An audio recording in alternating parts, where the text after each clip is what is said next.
Welcome back to the Wizard Weekly, where we talk about everything in gaming. It's very rare that we ever get a game that works as it's intended to on launch day, but you know, it's still pretty fun to be delusional to think that we're going to get something otherwise. So Call of Duty Black Ops 6 came out yesterday now, and like I said before, I decided to play this game on launch day using the Game Pass, and to be fair, it's a really good game. I'm not even gonna lie to you guys. Like, I had fun playing the single player mostly out of anything. The multiplayer is decent, is what you come to expect from all Call of Duty, really any first-person shooter game in general. But I haven't got my hands on the zombies mode yet because that's just, you know, I can wait on that. I really just want to play single player. But unfortunately, this game, while it's decent and there's high praise for the game itself and in its story direction and just how fun the multiplayer can be, it's almost like it's suffering from a wizard curse because the game is barely even launchable for a lot of people, which is why, as you can see right now, the game is sitting at a mixed review only in its first day out on Steam. Now, before I even talk about what other people are facing, let me tell you guys what I faced when I tried to play this game, because I ran through so many hurdles just to fucking get in a single player match. When I tried to first even launch the title, I couldn't get in at least like the first 4 tries. It kept saying connection error, and then it just crashed, connection error.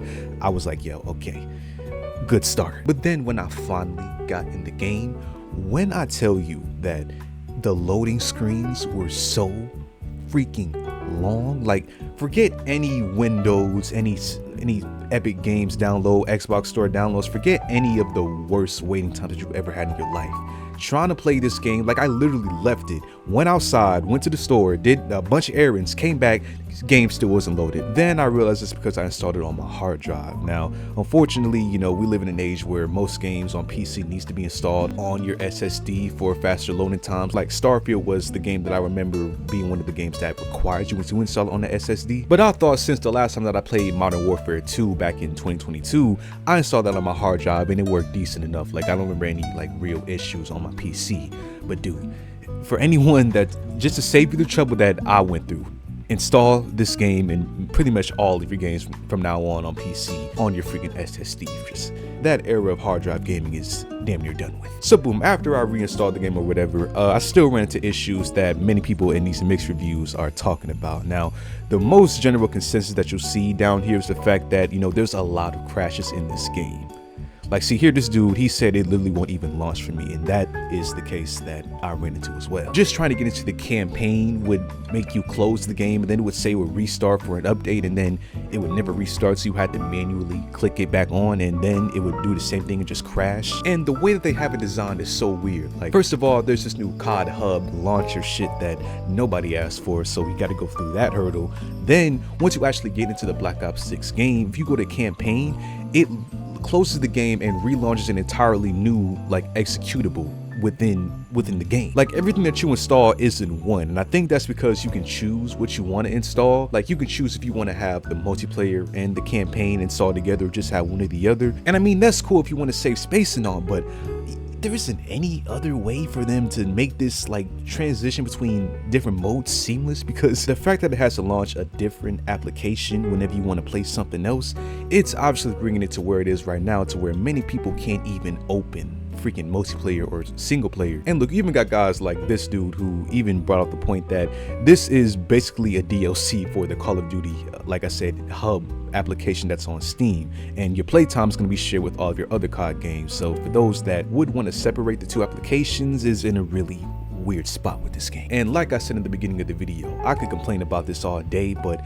I cannot, like, this is just the norm for basically every AAA game that comes out nowadays. So developers, they know that they'll just launch updates and patches as far as like what it's going to be down the line. So it's created like this sad norm warning, like, yo, don't play a game on launch, man. That game isn't a game right now. That shit is just a buggy mess. And that really sucks, because launch day for video games is supposed to be a special thing. So having games that don't even work and don't even load up, what the fuck, man. But yeah, overall, Black Ops 6 is a decent game that I'm liking so far. I'm only going to play it for like the first couple of months, and that's why I got it on the Game Pass. So, you know, I'm just going to enjoy the experience and move on. Moving on, I don't think you guys fail to understand that most of the internet now isn't even real. Now, what I mean by that is the fact that well, people plastic surgery is in right now. But mostly on the internet, there's a lot of fake bots, AI generated freaking engagement things going on to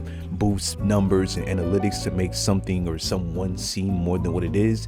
And that especially goes for the reviews that we see in online shopping. And the Federal Trade Commission back in August, they proposed a plan to outright ban all of these fake reviews that we see on online shopping sites, and even ban the businesses and people from creating these fake review schemes. And this rule not only covers artificial intelligence, obviously, since that's like the main way that this is happening, but also just any reviews that's disingenuous and paid for, specifically from someone who's paying a person to write a review and they're telling them exactly, how positive to put it, beforehand. And the FTC just put this rule into effect this past Monday. Now, what does this mean for gaming? Because none of this even sounds like we're talking about gaming. Now, the reason that this is important for gaming is because this might somehow affect those, online review bombings that we see so often, like even partly what we see now in Call of Duty Black Ops 6. Obviously with Black Ops 6, most of that is just genuine hate for how the game runs right now. So those are just, those are valid, but you guys can probably call upon time and time again when we've seen, people that just want to hate on a developer or a publisher and they just review bomb the game. Maybe they only have like a minute of playtime in it and it's just being disingenuous to send a message. This could possibly affect the way that we see this go on in the future. At least that's what many people online are speculating is going to happen after the enactment of this rule. Now, personally, I kind of think that as far as like review bombing, it kind of just misses the margin because, here, these are the two main points of this rule. The rule bans reviews and testimonials attributed to people who don't exist or are artificial intelligence, to what most of these people are now, unless, they've just set up some sort of bot to review bomb a website. However, people who don't have experience with the product or misrepresent their experiences. Now, for games, at least on Steam, you have to own the game in order to write a review for it and have it, publicly seen. So even just opening the application technically gives the player in question experience with the product. But even if you go the route of them, misrepresenting their experience, as long as they say something opinionated about the game, they could kind of, skate on by this, this new rule. Like they could just say, I didn't have fun. Fuck Activision. And then, they would technically stay within the guidelines of this new FTC rule while also boycotting whatever the game that, they don't like. It's kind of interesting because this FTC rule that bans fake reviews is a little bit more impactful for GOG. You are required to purchase a game that you want to write a review on. The only thing is it shows a tag that you don't own this game on GOG. Now, GOG is a base launcher, don't get me wrong. This is one of the few online markets that don't have DRM in their games and you actually own the title whether you're online or offline. So while I have a lot of praise and would overall recommend this game market to anyone out there, this rule is a little bit weird to me, but at least, we do have this FTC rule that hopefully makes it obsolete. But hey man, I'm glad the FTC is cracking down on this consumer protection and getting rid of things like all these fake reviews, because, all the AI shit on the internet is getting out of hand. Like, they now go after the fake followers, because who the fuck are these people? Get out of my following list. And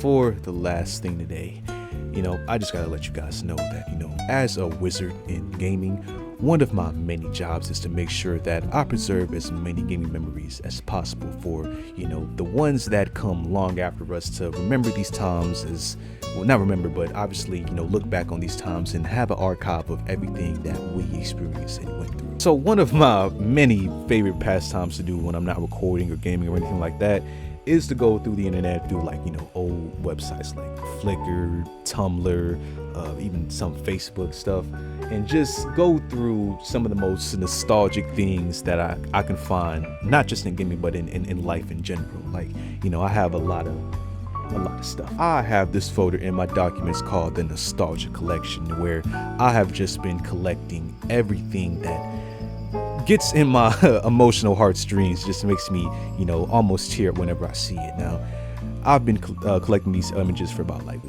a month and a half now, and it's far from done. Like, there was a lot of images that I've yet to, find out there, but I just wanted to go through maybe like, just like 3 or 4, just a little snippet of it, and, just talk about it. Like, look at this one, bro.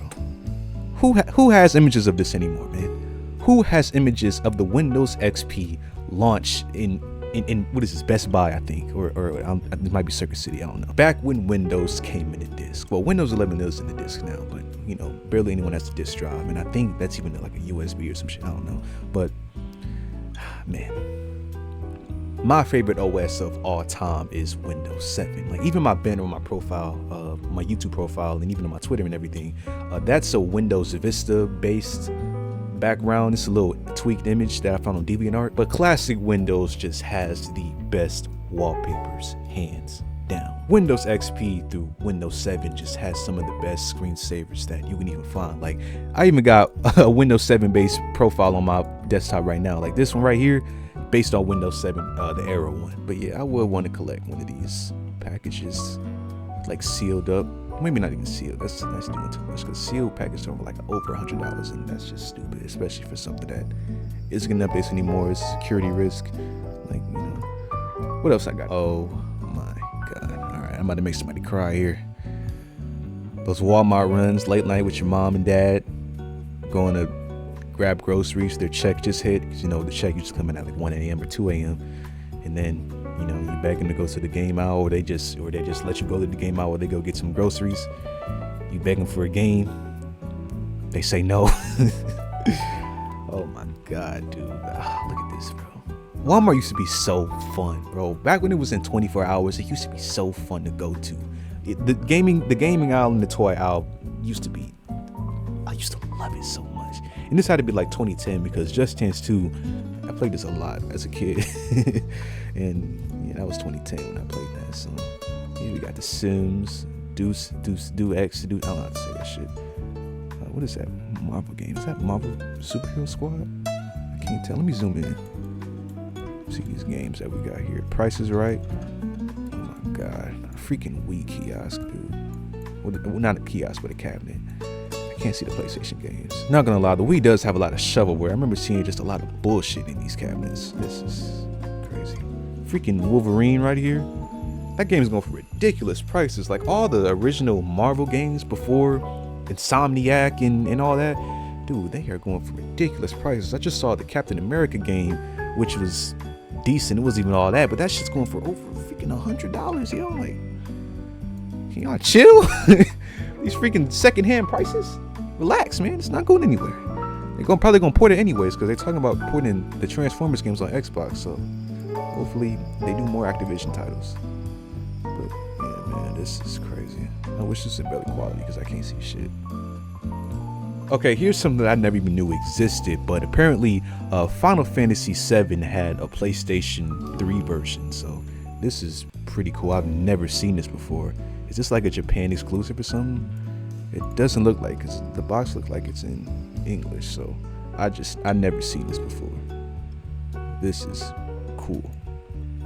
Like, this is like one of those boxes that you would just keep, like those Wii U boxes with the special editions and shit. Those are the ones that you would keep and put up on the wall. Like, I would love to own something like this. What does the console look like though? Hard drive 160 gigabytes. That is fucking laughable. I think the Black Ops 6 installation, if you install Black Ops 6 in the Modern Warfare 3 game, because they give you an option to do that, that's just like 130. So a freaking game, a full game now, 2 full games now is the size of one of the launched PlayStation 3 onboard storage. That's insane. Like, they need to literally crack down on this freaking compression in gaming, because it's getting literally out of hand. Like, soon you're only gonna be able to have one game at a time on your library. All right, I just found another 2010, 2011-esque. This time it's in Target. See, we got one. This is more like 2006. This is a launch PlayStation 3. Yeah, this is the fat boy. Let me zoom in a little bit. We got this guy playing the Xbox 360.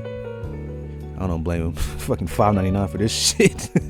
I don't blame him. I do still like going into Target, because Target, it still looks like this, you know. Walmart is really the store that embraced that minimalist shit, you know. Target is still, I like the smell of Target. It's always been smelling the same, and they pretty much look just like this, just with all the new stuff. What is this? This Guitar Hero? Yeah, it's Guitar Hero. Never got into that. always wanted to try. I think I'm gonna try because I've been playing the Wii a lot lately. I just got the Tiger Woods 07 game, playing the shit out of that. So I might have to go back and play that. The Guitar Hero and stuff. Yeah, man. This is cool. What is he playing? That looks like MLB. Was the MLB like a PlayStation exclusive for a while? I don't know. It's like an arena, so it gotta be like freaking baseball or something. When was the last time that a GameStop near you looked like this? And people were actually waiting in line and not just picking up a pre-order. Oh my God, this is from 2008, November 28th. Wasn't that Modern Warfare 2 launch month? I don't know. I might be talking to my ass right there, but 2008, isn't that? No, Modern Warfare 2 came out in 2009. I'm tweaking. I don't know. Something big came out this day though. I don't remember what it was. Got some Wii accessories, Guitar Hero that was pushing the fuck out of that. I remember seeing that in like the last years of Guitar Hero and the other one, Band something. Those were on clearance racks all the time. I remember seeing that. Those Disney Infinity, Skylanders, all that. Man, get 20. Was that 20 off? I don't know what that word is. 20% credit. I'm trying to read the banners. See what kind of deals they were getting back then. Yeah, the mall GameStops kind of sucked though. They had like for me, the ones in Cleveland at least sucked back in the day. Like they didn't really have shit that I wanted. I always went to the stores because the malls just weird. All right, I've been here for a little too long, so I'm about to wrap this up. But just look at this one, man. Halo 2 launch night.